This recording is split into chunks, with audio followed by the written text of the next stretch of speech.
Hi friends. Today, we'll share funny spirit world moments. Someone even forgot their memories.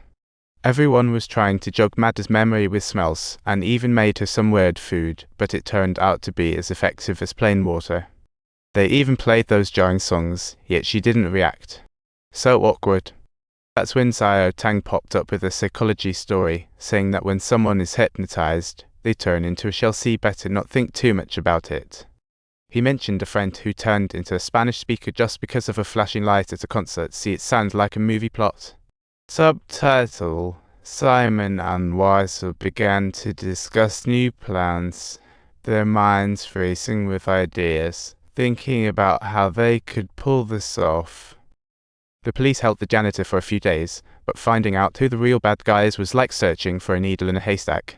Weisel insisted he couldn't believe the janitor was the culprit, because he wouldn't even dare crush a shoe. Weisel could prove he was fixing windows in the bathroom, but the clues were getting as blurry as last season's fashion trends. At this point, Nicole suddenly asked why Claire, who usually ignored them, was so nice. Could it be a guilty conscience? This comment made Weisel cringe, as they were well aware of this tactic and didn't want to dive deeper. Simon rushed over to comfort Nicole, as her emotions had been on a roller coaster ride since Maddie's incident.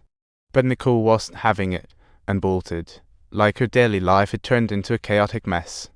However, she then mentioned wanting to report that someone vandalized her car, which could very well be the troublemaker. She acted as decoy, luring the sheriff, while Weisel and Simon stuck into the station for clues like adventurers. And guess what? It went smoothly. 2 officers headed to the school while the sheriff was left spinning, all thanks they zipped into the evidence room like they were on a caffeine rush, leaving everyone in shock. But Simon stumbled upon some forgeries he talked about embarrassing, like finding knockoff goods. Subtitles: He hurriedly inquired of Weisel whether, when they were searching for Maddie's footprints in the woods, they had truly discovered them together, or if Nicole was just creating a diversion. Just then, Nicole rushed into the precinct, crying, "My car's been smashed." The scene was nothing short of a high-pitched opera. The officers were as skittish as startled deer, storming into the school's computer lab and showing away the kids on the computer. Then in a panic, he asked if deleting the files meant they'd disappear forever. Little did he know, the computer teacher replied seriously, "Not a chance. The computer saves automatically every 3 minutes." Back at school, Simon found Maddie again, letting her know that Nicole was playing the fake footprint game. But Maddie firmly stood her ground, refusing to believe Nicole could be the culprit, since they even disagreed over what meal to eat. Subtitles: That was merely a minor issue, especially considering Maddie had already apologized at that time. It was a huge misunderstanding. But that was old news. Simon thought it was still wise to stay vigilant, since nowadays, the culprits could be anything wacky. Subtitles: After Simon departed, Maddie sought out Xiao Tang, intending to use hypnosis to recover some long-forgotten memories. But the situation ended up turning into a hilarious and farcical spectacle. Little did they know, it yielded no results, while Xiao Tang ended up reminiscing about his painful past like flipping through in a whirlwind of chaos. They stumbled upon some clues in Claire's room that were quite the revelation. Claire met her English teacher as a janitor passed by a comical sight. And it was the day of cheerleader practice too, with clues tightly woven together like a sitcom plot. After Simon finished his exam, he went to find Maddie and casually spilled the beans. It was like stringing pearls together. Subtitle: They made up their minds to go and find Nicole, intending to ask her directly for the truth, while at that very moment Nicole was completely at a loss and had no idea that she had already been exposed.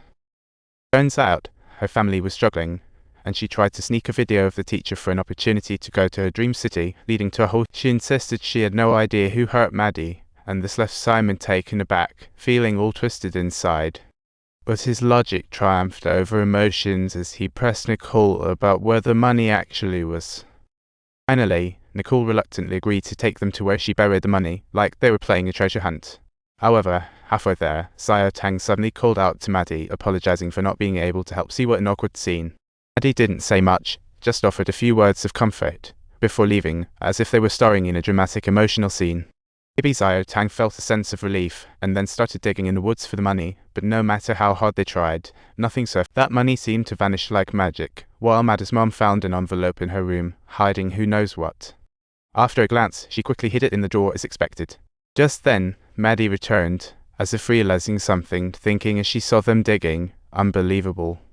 However, at that moment, she spotted a figure dressed in black in the woods. A pang of fear shot through her. Not again. She wanted to warn Simon, but as a spirit, her screams went unheard.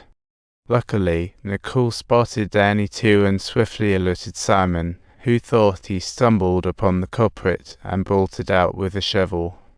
Simon, don't go. Please don't. Please, Maddie, are you alright? What on earth is going on, Maddie?